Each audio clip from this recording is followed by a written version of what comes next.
In Bolivia, food is really, really, really important to them. Learn how to eat every single thing on your plate. Don't leave anything there. And learn how to be super happy with your food.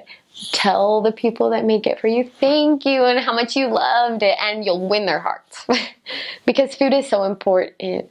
And maybe like if you don't like food, like in general, like you're not easy to please, learn how to eat food so like it looks like you're super satisfied. Because that's like one of the most important things to them. So definitely eat all your food and love it, for real, love it. Because that's an expression of love to the people directly. And if you refuse to eat food, that they take it very, very personally. So don't ever refuse to eat food unless you're sick. Then yeah, you should not damage yourself either. Another thing is that when you enter a room and when you leave a room, you have to say goodbye or hi to every single person. So if you're a sister missionary, that means giving everyone in the room a kiss. Well, except for the guys, I guess. But and if you're an elder, like shaking their hands. I don't know. I'm not an elder, so I don't really know that kind of things. But when you're a sister missionary, you have to say hi and goodbye with a kiss. That's needed. And it's offensive if you don't. In Bolivia, they will find every excuse to have a holiday. They have holidays so often. I swear every other day was a holiday. They have all of these holidays that are like the no driving days where you can only walk. So like there are no cars on the road, which is really nice. I liked it. Or except for when it falls on on Sundays, it depends. If your area is small and you live close to a church, those days are awesome because people will still come to church. But if people have to drive to church, then that means your church attendance goes down. Well, they have a lot of holidays for different saints. Bolivia is definitely Catholic, mostly Catholic. And so they celebrate a lot of saints, days of saints. Carnival happens. Also, it's like a giant water fight. We weren't allowed to leave our house during 2 days because of that. We just had to stay inside.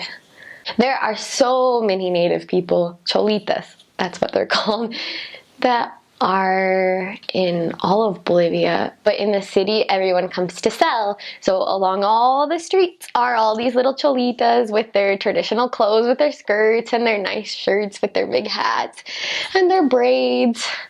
And most of them are super sweet and not super interested in the gospel. Some of them are awesome investigators. But yeah, that's one thing, the culture in Bolivia, the cholitas. Another thing is everyone is super late. That's like, I was late today. I'm still trying to get back into like American time. Everyone was late. I remember that was one thing that bothered me so much when I first got to Bolivia. So my trainer was Bolivian. She did not think it was important at all to be on time for anything. And I was like, seriously, we were supposed to be at an appointment 30 minutes ago. What are you doing? And she'd just be taking her time. I remember at first that drove me crazy because I didn't understand, one, that's the culture. And usually when you showed up on time, people weren't there. You had to wait for them anyways. Church starts a half an hour late. Well, actually, it depends on the area. But in some of my areas, it started late. Things start late. Always. Word activities 2 hours late. Hello, my name is Andrea. I am from the wonderful country of Bolivia. Many people don't know about it because it's a small country and it's not like Argentina, Brazil, or Peru that we are like huge in soccer because our team unfortunately hasn't classified for the World Cup, so maybe people don't know about it.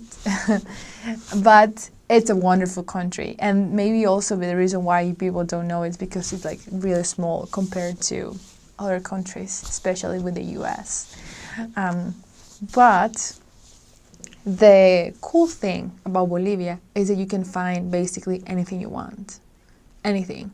So if people like, I don't know, tropical weather, warm, and I don't know, like are thinking to visit probably a warm place where they can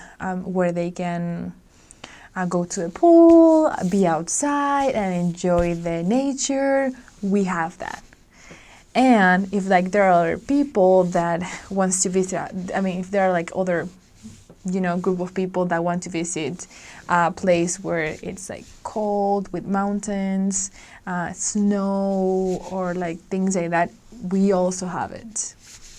So the cool thing about my country is like, since we are in the middle of South America, like the very heart of South America, you can visit either the tropical side or the cold side, and you can see wonderful things in each side.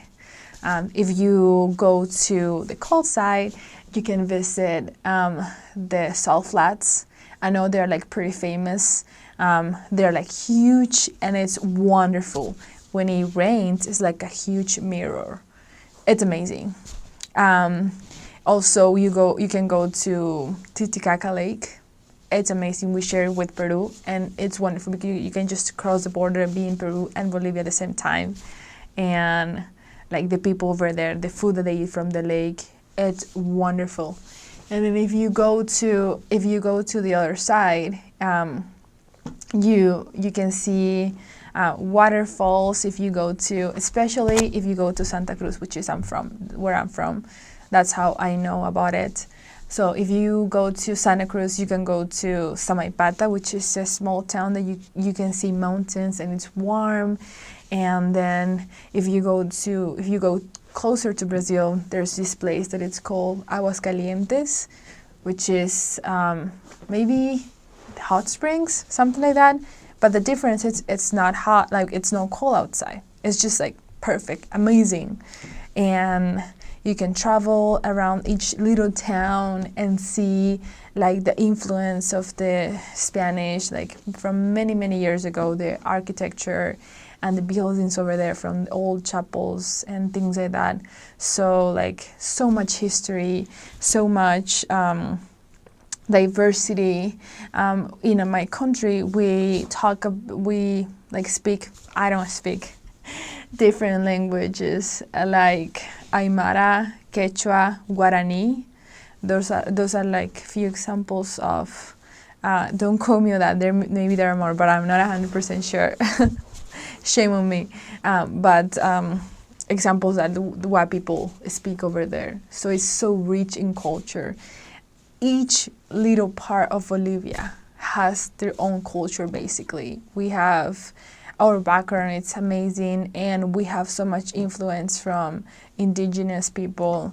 And if people are interested in culture and also being part of amazing landscapes and places, Bolivia, I think, it will be the very first destination that you should consider in your list. Bolivia is wonderful. You can find wonderful people and basically be, in different places in a very short time because our country is small. So I hope you visit Bolivia and then have a great experience.